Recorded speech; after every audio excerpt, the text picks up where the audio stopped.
In Romans 8, Paul writes that we are more than conquerors.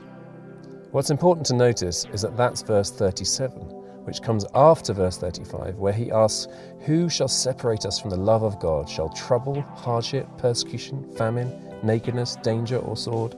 No, in all these things we are more than conquerors through him who loves us." That's to say, Jesus.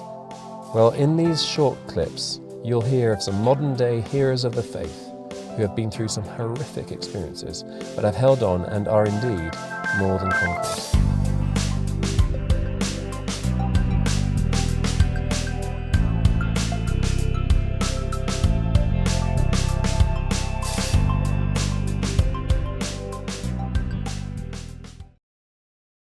Charles Nkazamyampi, un ancien athlète burundais. En 1993, j'étais au championnat du monde à Toronto, au Canada. Alors, au moment d'aller en finale, j'ai reçu un coup de fil venu de mon frère du pays. Alors, ce coup de fil, vraiment m'a bouleversé. Le coup de fil me disait que mes parents ont été assassinés avec tout ce qui s'est passé au Burundi. En plus, qu'ils étaient jetés dans la latrine. Alors tout de suite, je ne savais pas quoi faire. J'étais bouleversé.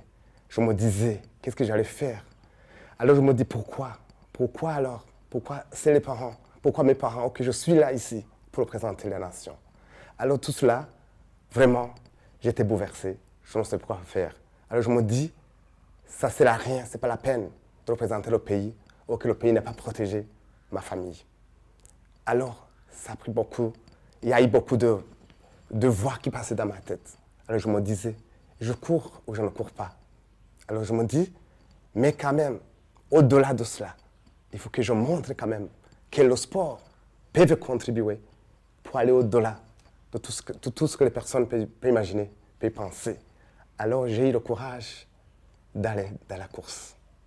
Alors pendant la course, j'ai essayé de donner tout ce que Dieu m'a donné pour que je termine la course. Alors j'ai terminé la course, j'ai pris la deuxième place avec la médaille d'argent.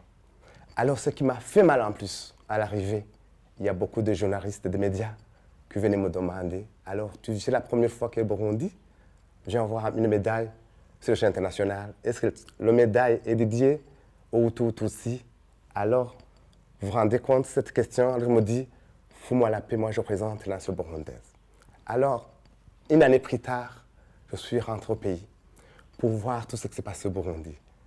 Mais arrivé à ma commune natale, j'ai rencontré quelqu'un qui fait partie des gens qui ont tué mes parents. Alors tout de suite, je me dis quoi? C'est pas possible. C'est lui.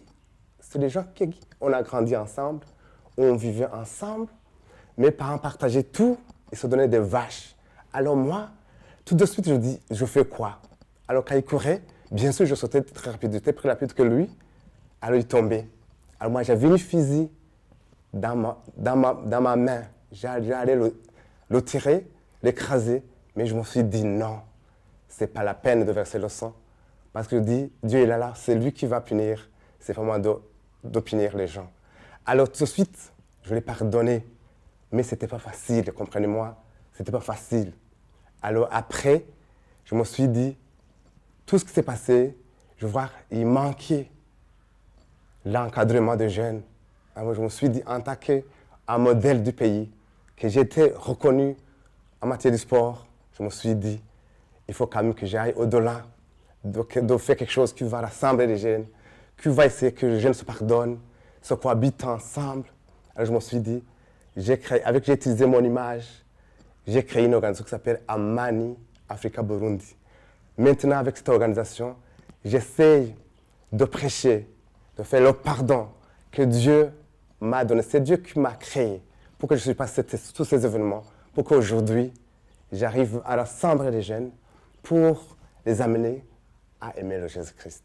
So, because Charles got the silver medal in the World Championship in Toronto in 1993, which was the first Brazilian ever to reach that level, he's known everywhere here. He's a big personality. You know, the primary school textbooks have included him in them. So he can go anywhere now and use that influence, which he does, and he's turbocharged. He's 53, he's in his element, having started Amani, and it draws big crowds, and he's able to share his story, speak on forgiveness and reconciliation, and many people's lives are being transformed. People that are bent on committing crimes, murder, bloodshed, whatever. They're now laying it all down and coming to know him, which is wonderful.